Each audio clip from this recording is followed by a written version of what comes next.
오늘 아침 뉴스 연구소. 오늘 아침 뉴스의 맥을 짚어드립니다. 뉴스 연구소 두 분의 연구원, CBS 김정훈 기자, 뉴스톱 김준일 대표, 어서 오십시오. 네, 안녕하세요.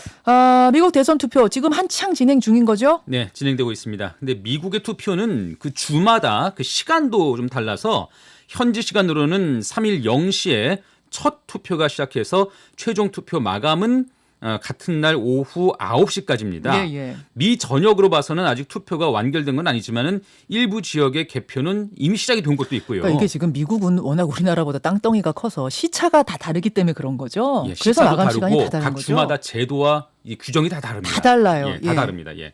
한국 시간을 기준으로 한다면은 이르면 오늘 오후에라도 당선자 윤곽이 나올 수도 있습니다. 하지만 우편 투표를 포함해서 1억 명 규모의 사전 투표가 변수인데요. 네. 일부 주들의 경우 그 집계에 며칠이 소요될 수도 있어서 당선자 최종 확정 때까지는 더 시간이 걸린다는 전망도 나오고요. 예. 또 결과가 나와도 낙선자가 흔쾌히 승복하느냐 이 문제도 남아 있죠. 그래요. 지금 뭐 투표율은 상당할 걸로 예상이 되죠, 김준일 대표? 예, 뭐 역대급이 될 것이다 뭐 얘기도 나오는데 생각보다도 현지 투표는 약간 한산하다고 그래요. 지금 분위기가 현장은? 워낙 사전 투표를 많이들 많이 해서 해서. 그래서 역대 최고는 찍는데 그렇게 뭐 80%까지 찍지는 못할 것이다 이런 얘기는 나오고 있는데 변수는 뭡니까? 지금 일단은 사전 투표 사전 조사를 해보면은 민주당 지지가 44, 공화당 지지가 30.5 그래서 앞섭니다. 바이든 후보가. 근데 이제 지금 역시 미국은 선거제도 자체가 경합주를 누가 가져가느냐인데 지금 최대 변수는 펜실베니아예요. 네. DTHQ라는 이제 선거 예측 회사가 시뮬레이션을 해봤는데 네. 펜실베니아를 바이든이 못 가져가면은 승리 확률이 86%에서 15%로 떨어집니다. 그 정도예요? 예. 그래서 어제 마지막 유세를 바이든이 펜실바니아에서 끝냈군요. 그렇죠. 예, 그건 뭐 트럼프도 마찬가지예요. 펜실베니아를 잃으면은 플로리다 다 나머지 주를 다 가져가더라도 굉장히 어려워지기 때문에 펜실베니아가 중요한데 지금 2.6% 포인트 차로 앞서고 있어요. 그 바이든이 네네. 여론조사 최종 조사에는. 근데 2016년에도 1.9% 포인트로 힐러리 후보가 앞섰지만 실제 결과를 보니까 0.7% 포인트로 트럼프가 앞선 걸로 나온 거예요. 펜실베니아가. 그게 정확하게 합치면 2.6%입니다. 아. 그때 만약에 그게 재현이 될 수 있다라고 트럼프는 믿고 있고 아하. 이미 뭐 반대쪽에서는 아니다. 그거 다 보정됐다라고 얘기를 하고 있는데 어쨌든 여기를 좀 지켜볼 필요가 있습니다. 최대 승부처는 여러분 펜실베니아 여기를 좀 기억하시고요. 538명 선거인단 중에 이제 270명을 누가 먼저 확보하느냐 요건데 네네. 아주 확실한 거. 여기는 죽으나 사나 바이든, 여기는 죽으나 사나 트럼프 이런 곳을 따져보니까 바이든이 209명을 확보하고 트럼프가 한 121명을 확보한 걸로 보고 있더군요. 그러니까 미국도 우리나라와 마찬가지로 어느 지역은 이쪽 지역은 또 다른 쪽 이렇게 네. 딱 나눠져 있거든요. 그래서 그 중간에 스윙 스테이트라고 보는데 여기 지금 바람에 따라서 이렇게 투표를 하는 경합주. 그런 경합주 선택이 어떻게 될까 좀 주목이 되고 있고요. 뭐 말씀하신 것처럼 지금 그 예측하기가 좀 어렵습니다. 그래서 저희도 내일 아침에 어떤 뉴스를 전해드리게 될지 상당히 좀 손에 땀을 쥐게 되는 그런 상황인데요. 예. 새 대통령은 1월 20일 내년 1월 20일에 취임하게 됩니다. 그러니까 네. 석 달 가까이 이 혼돈 상황이 더 이어질 수도 있고요. 또 낙선자가 물러나더라도 그 지지자들까지 물러나는 건 아니잖아요. 그렇죠. 그래서 이후까지도 미국 정가가 또 미국 사회가 어떻게 좀 안정이 될지 염려가 되는 상황입니다. 두 분 다 그러고 보니까 미국에서 공부를 한 분들이잖아요. 우리 김정훈 기자, 김준일 기자. 예. 이번 선거를 제가 앞에서 최악의 품격 없는 선거였다 말했는데 진짜 두 분 다 동의하세요? 뭐 저는 동의하고요. 역대급이고 지금 그러니까 미국의 선거제도는 굉장히 구멍이 많습니다. 아까 김정 기자가 얘기했듯이 네. 복잡해요. 그러니까 이거는 정치인들의 품격과 선의에 기댄 겁니다. 그래서 역대 대선을 보면은 그냥 패자가 유력해지면은 승복을 하면서 각종 잡음들이 있던 게 다 덮인 거거든요. 근데 트럼프는 지금 그렇게 안 하겠다라는 하겠다는 거예요. 거죠. 끝까지 네. 나는 대선 불복하겠다라는 메시지를 줬기 때문에 네. 미국의 역대급 혼란이 벌어질 가능성이 높고 네. 그렇다면 선거제도를 이제는 바꿔야 되는 거야. 200년 넘은 이 선거제도 바꿔야 되는 거 아니냐. 여론이 좀 커질 가능성도 있습니다. 선거 인단을 통한 선거제도 예, 바꿔야 되는 거 간선제도. 아니냐 그런 예. 얘기가 나와요. 얘기가 나오는 건데 이 헌법을 바꿔야 되는 거라서 쉽지는 않습니다. 하하. 양당의 합의를 봐야 돼요. 예. 근데 저는 사실 그 지난번 트럼프 대통령이 당선될 때 미국에 제가 네네. 체류를 하고 있었는데 그 당시에도 사실 우리나라에서는 힐러리가 당선될 것이 유력하다 이런 전망이 나왔었거든요. 다 그랬죠. 결국은 뭐 샤이 트럼프가 존재를 네. 했었고요. 트럼프 대통령은 조롱을 받으면 조롱을 받을수록 그 샤이 트럼프의 그 어떤 범위는 넓어질 수도 있습니다. 그래서 이게 저는 여전히 좀 신경이 쓰이는 부분이네요. 여전히 모르겠다. 그렇습니다. 바이든이 어제 마지막 여론조사에서 89% 나왔거든요. 트럼프 10% 나온 조사까지 제가 봤는데 10%가 제로는 아니다 이 말씀이에요. 트럼프 대통령이 손가락질 받고 조롱 받을수록 트럼프 대통령을 마음속으로 지지하는 사람들은 그걸 표명할 수가 없거든요. 오케이. 자, 이건 잠시 후에 미국 현지 연결해서 더 자세히 들어보고 두 번째 연구 주제로 가죠. 네, 홍남기 부총리 겸 기획재정부 장관의 느닷없는 사의 표명으로 그 여권이 술렁이고 있습니다. 예. 홍남기 부총리는 국회 기획재정위 전체 회의 자리에서 주식 양도소득세 대주주 기준에 대한 입장차를 설명하다가 자신은 반대했지만 당정청 회의에서는 현행 기준이 유지됐다며 책임 있는 자세가 필요하다 싶어 사의를 표명했다고 밝혔습니다. 네. 당혹한 여당 의원들이 이거 올바른 자세가 아니다 이런 지적을 했지만 물러나겠다는 입장을 굽히지 않았는데 곧이어서 청와대가 문재인 대통령이 사의를 반려하고 재신임했다고 밝히면서 일단은 자리를 지키는 것으로 봉합됐습니다. 말 그대로 그렇죠. 언제 다시 터질지 모를 일단 봉합입니다.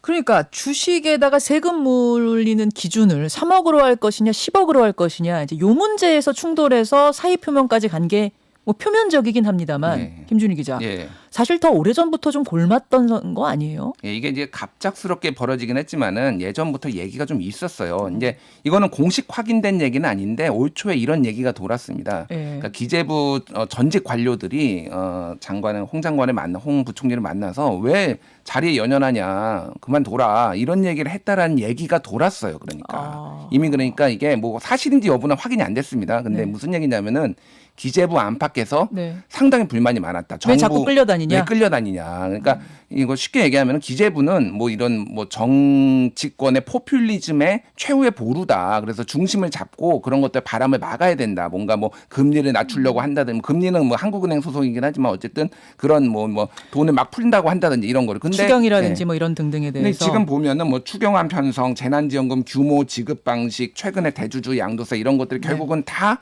정부 여당한테 밀렸다라는 라는 게 이제 기재부 관료들의 기재부 생각이다. 관료들의 생각인 거죠. 그래서 이쯤 되면 그만둬야 되는 거 아니냐란 말이 올 초부터 있었다고요? 올 초부터 좀 돌았습니다. 확인은 돌았어요. 공식적으로 안 된 거예요. 예. 그래요. 이게 결국은 근데 이 저 대통령이 다시 재신임을 하고 받아들이면서 일단은 봉합되는 모양새. 근데 뭐 어제 상황을 보면요. 홍남기 부총리 뭐 사실상 여권을 상대로 또 나아가서는 특히 대통령을 상대로도 항의성 시위를 한 모습으로 읽히거든요. 왜 그렇게 보이냐면 사의 표명을 처음으로 한 장소가 어디냐면 국회의 기재위 국회의원들 앞이었어요. 시점도 그렇고 장소도 그렇고 예. 너무 느닷없는 모습이었습니다. 그래서 국회의원들이 다 깜짝 놀랐다면서요. 기자들도 깜짝 놀라고. 그렇습니다. 또 이게 대통령이 사의를 반려했다는데 이런 얘기 나왔어도 나는 듣지 못했다. 이렇게 좀 반박을 하기도 했었고요. 어쨌든 뭐 자리를 지키기는 됐지만 저는 이것을 좀 범위를 넓혀서 한번 생각을 해보면 윤석열 검찰총장이 있죠. 그리고 탈원전 정책에 브레이크를 걸었던 최재형 감사원장이 있었습니다. 네네. 그리고 이제는 경제사령탑인 홍남기 부총리마저 이제는 문재인 정권, 이 정권과 좀 불편한 네. 관계가 돼버렸어요. 말하자면 검찰총장, 감사원장, 또 예산 편성권을 가진 기재부 장관, 그 경제사령탑, 그 말하자면 국가의 기강을 잡는 그 3대 수장이 네.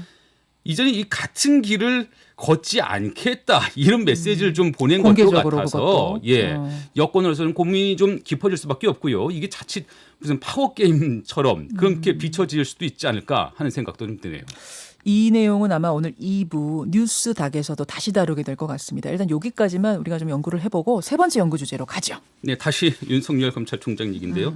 저격당한 윤 총장이 다시 한번 견제구를 날렸습니다. 무슨 말입니까? 윤석열 검찰총장 어제 신임 부장검사 대상의 리더십 교육에서 진짜 검찰개혁은 살아있는 권력의 비리를 눈치 보지 않고 공정하게 수사하는 검찰을 만든 것이다. 이렇게 강조했습니다. 아, 어제 부장검사들 대상으로 강연이 있을 거라는 것까지는 알았어요. 거기서 네. 무슨 메시지 나올 건가 여기 다들 주목했는데 왜 이 메시지가 주목했냐면요. 나왔군요. 그러니까 왜 주목을 할 수밖에 없었냐면은 바로 앞서서 추미애 법무장관이 정치인 총장 편에 선 검사들의 사표를 받으라. 이런 청와대 국민청원글에 답하는 형식으로 검찰총장의 언행과 행보가 검찰의 정치적 중립을 훼손하고 국민적 신뢰를 추락시키고 있다. 이렇게 직격탄을 먼저 쐈거든요. 어제. 예. 그러면서 이제 그거에 대한 응답 차원에서 윤석열 총장의 그 강연 내용이 주목을 받았던 건데 이렇게 말했던 거죠. 진짜 검찰 개혁이 뭐냐면 이런 식으로 이렇게 한치 물러섬 없는 장관 또 총장의 말의 공방 계속 이어지고 있네요.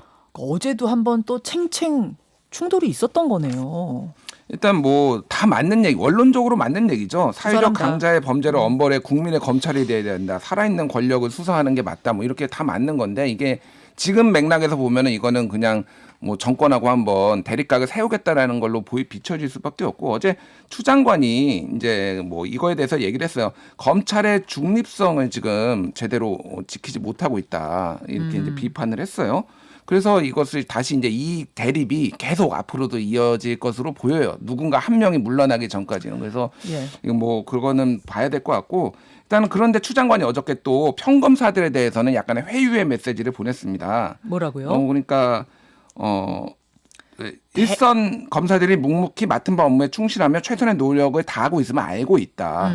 이런 얘기를 했거든요. 그래서 최근에 300명의 검사들이 반발한 것에 대해서는 검찰총장하고는 좀 분리해서 우군을 확보하겠다 이런 메시지도 어제 좀 던진 것으로 보입니다. 아, 이게 다 국민청원에 대답하는 형식으로 나온 입장문인 거죠, 추 그렇죠. 장관의. 예. 윤석열 총장은 정치적이다라는 문장도 들어있었고 맞아요. 예. 일선 검사들은 하지만 묵묵히 일하고 있는 것도 내가 안다 이런 문장도 있었고 예. 좀 달리 이렇게 본다라는 그렇죠. 거를 확실하게 넣은 거네요 입장문에. 예, 그렇죠. 예. 근데 이렇게 두 사람의 갈등이 계속되면서 일단은 대통령이 대단히 지금 부담스럽죠. 그렇죠. 예, 어떻게 좀 그 두 사람의 갈등을 어떻게 조율을 해야 될까 대통령이 좀 부담스러운 상황인데 이를 바라보는 일선 검사들의 마음이 좀 어떨까 이런 생각이 좀 들어요. 어제 추미애 법무장관 입장에서는 말씀하신 것처럼 일부 검사들 그렇고 대다수 검사들은 내가 마음 알지 이렇게 좀 다독이는 모습을 보였거든요. 그랬어요. 근데 검찰총장은 최근 들어서 행보가 일선 검찰청 또 어제는 그 부장검사 강연을 찾아다니면서 네. 직접 몸으로 소통하는 그런 모습을 보이고 있단 말이죠. 예. 뭐 각자가 검사들을 다독인다지만 사실상은 내 편에 붙어라 이런 메시지가 서로 그러고 있는 게 아니냐? 예, 이런 메시지가 풍겨지는 게 아닌가 싶어서 이런 상황 속에서 검사들이 이게 어떻게 처신을 해야 될지 또 일이 손에 잡힐지 싶습니다. 그 이환우 지검장 글에 그러니까 추미애 장관에 대한 비판한 그 글에 댓글이 300명에서 지금 더 늘고 있어요. 어때요? 300명 지지 조금 댓글? 넘은 걸로 현재까지는 알려져 있고요. 뭐 더 늘었는지는 모르겠습니다. 어쨌든 적은 숫자는 아니죠. 사실은 그렇죠. 2,000명 정도 되는데 300명이면 적은 숫자는 아닙니다. 평검사 한 300여 명 정도가 지지 댓글을 남기고 그 커밍아웃 검사들은 사표 받으라 또 이런 청원이 올라오고 참 이 갈등이 끝날 기미가 보이질 않네요. 그렇습니다. 이 얘기도 아마 오늘 2부에서 더 좀 해보게 될 것 같습니다. 여기까지 뉴스연구소 마치죠. 수고하셨습니다. 감사합니다. 김현정의 뉴스쇼는 청취자 여러분의 참여로 이루어집니다. 트위터, 페이스북, 레인보우 게시판, 그리고 단문 50원, 장문 100원의 유료 문자 샵 1212, 우물정 1212 통해 참여하실 수 있습니다. 김현정의 뉴스쇼 여러분과 함께 만듭니다.